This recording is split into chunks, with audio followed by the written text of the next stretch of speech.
Students and teachers at Smyrna High School spent last Friday speaking to Representative Mike Sparks about college tuition equality for undocumented immigrants in the state. Josie Gregory joins us now with the story. If the tuition equality bill started by the Tennessee Immigrants and Refugees Rights Coalition, or TIRC, passes, roughly 8,000 high school students could possibly obtain a higher education.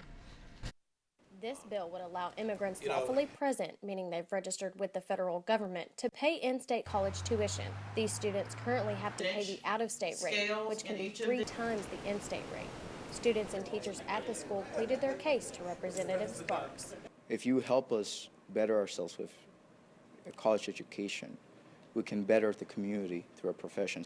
So I'm asking you to invest and help us right now when we need it, and I promise you, you'll be amazed in what we can give back to you in 4 years. Please consider tuition equality, not for me, but for my students, that I truly love and care for them.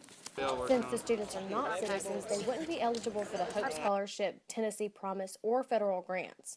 This really is just reducing the price of college admission for them from 3 times what their peers pay to the in-state rate.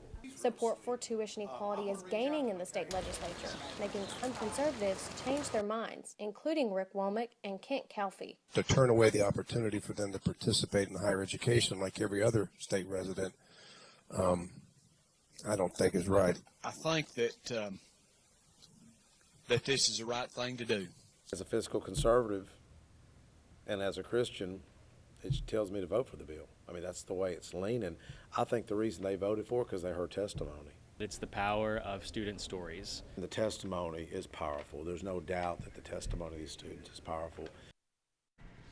The bill has made it out of the House Education Committee and will go now to the Government Operations Committee. The Senate form is expected to be voted on this week after passing the Finance Committee. Katie? Thanks, Josie. Leaders of TIRC hope the bill is voted on before the legislative session ends around April 24th.